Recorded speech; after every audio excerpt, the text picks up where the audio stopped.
We made it to Massachusetts. Welcome to Cambridge Naturals. Come on inside and let's meet the Kanters.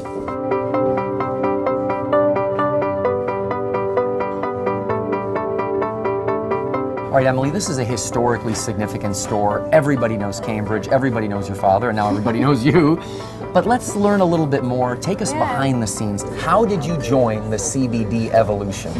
How did this come to be? Yeah, so we'd heard about the benefits of CBD, I mean, for plenty of months beforehand, before we got in touch with you. Do you remember where you first heard about it? Well, it was from my father. You know, he's always on the cutting edge of all of this research, and he's always reading articles, you know, Vitamin Retailer and Herbalgram and all the magazines. Yeah. And so he brought it to the attention of me and the rest of the supplements team, and we started discussing, would this be the right product for us to carry? And what was your initial thought? Well, you know, I didn't know too much about it, to be honest, so I wasn't sure, is this any different from marijuana? Are we, you know, do we need some kind of special licensing to carry it? And very quickly I understood that that was not true, and I understood that we could certainly carry it, but there was still a little bit of fear around it. You know, are we going to have customers coming in expecting it to have these benefits and having a different type of reaction to it, etc.? But the more and more research that I personally did and that our supplements team did, we really determined that it was a fantastic product with a lot of legs, and that it was something that our customers were actually already asking for,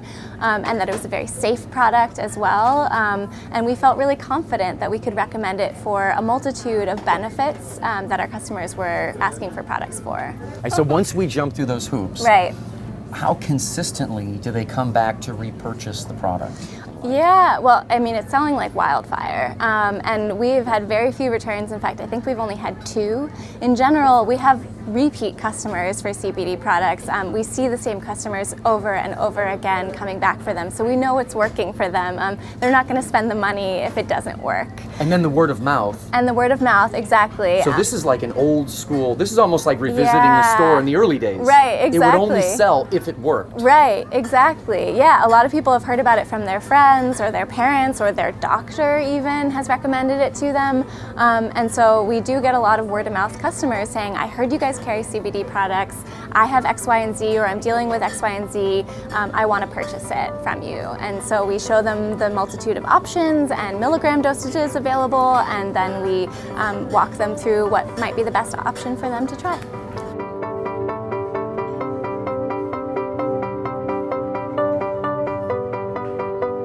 So Zach, what does the punch list look like? You need to audit a brand to decide whether or not you're going to include it in the store.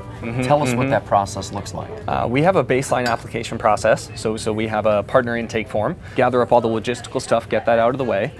For us, if we're seeking products out, we see ourselves as vanguards of access. So I'm open to anything. Vanguards of access. That's Michael's phrase. I like that one. That's good. It's vanguards of access, because that's what we are. It's like we are the avenue for access for people to curate a selection and give them the best access. So it's, is it third-party certified for good manufacturing practices? Do you have the documentation? You know, what's your supply chain look like? Are you your own manufacturer? If not, who are they? And are they third-party CGMP? Does it fill a need? Does it fill a need that we already have, or can it create a need? And then the literal part of sales potential, can it work for us? Can we make the prices work? You know, for us, we really specialize in knowledge, so for us, training is essential. Ideally, some kind of customer lit or interaction, some way to help us engage that conversation, even if that's staff training, staff samples, demo support, all of the stuff that we've all relied on for decades. So what is the success rate like with CBD relative to other categories that you've been excited about or still excited about? Off the top of my head, I can't think of another product that has the same impact in terms of demand. And I was actually probably the biggest skeptic before we brought CBD in. Before we carried CBD, I was probably the one, and it's my job to be the biggest skeptic, but I was also the most skeptical. And I thought, well, people are either going to have their experience with the other stuff and they're comfortable with that, or they're done with it. And it's been the exact opposite response. And you know, I've never been happy to be so wrong. That's wonderful. Yeah, it's been about a year now with CV, I think, for us, and it's only doing better. It's just only doing better. The demand is only getting bigger, and that's rare.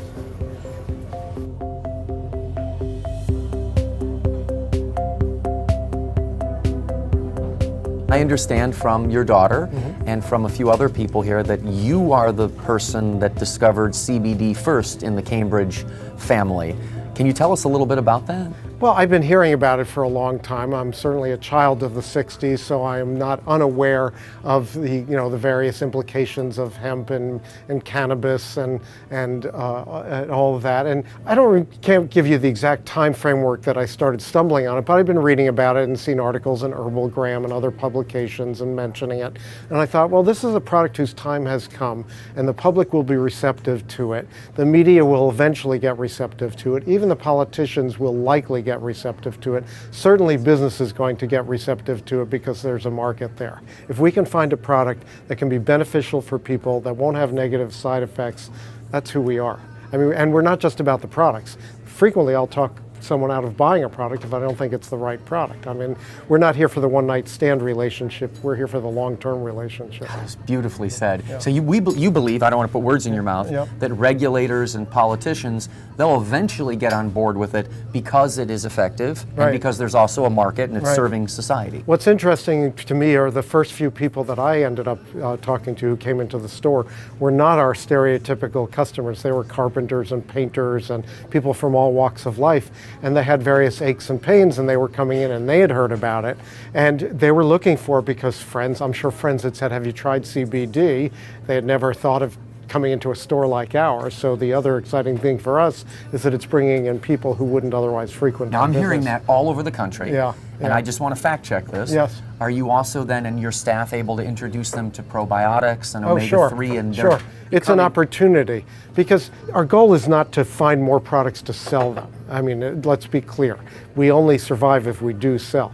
But our goal really is to establish a relationship where we are acting to their benefits. We are providing them with products, information, lifestyle choices that can be beneficial. So frequently, yes, there are certainly other products that could be beneficial, but the goal is to not just sell them endless products because we can. Our goal is to actually work with them because this is not just a business to us. My wife and I founded this in 1974. We were 22 years old, just shy of 23. So it's been 43 years that we've been doing this, and we're working on the next 40 years with our daughter and son-in-law as second-generation co-owners. I grew up in this neighborhood. I grew up going to school here, and there were not a whole lot of people who understood the value of eating healthy and of taking supplements compared to how many people there are now, and from all walks of life. You know, you don't have to be wearing hemp clothes, you don't have to be wearing tie-dye. Yeah, you could be wearing a suit. Yep, you could be a banker, you could be an investment banker, you know, you could be a lawyer, doctor. You know, plenty of doctors now are starting to understand the benefits of these products and actually doing their own research and recommending them to their patients. So yeah, it's growing like crazy. And it's so beautiful to watch that loop get closed because it appears to me, and I'd love your thoughts on this, that hemp and CBD seems to have made itself available at a time where we need it more than ever. It seems like it, although, you know, you could certainly point to times throughout history when we could have used it. And maybe we had it. And maybe we had it in other forms. But the idea wasn't as ripe as it is now. Right, exactly. I heard some author recently, and I should give her credit, I can't remember who it is, but was talking about ideas aren't good or bad, they're just ripe or not ripe. For a certain time, exactly. And this idea seems to be ripe for this time. It does, yeah. And I mean, we're seeing that because customers keep coming in for it. So. Thank you, Emily. Yeah. Thank you so much.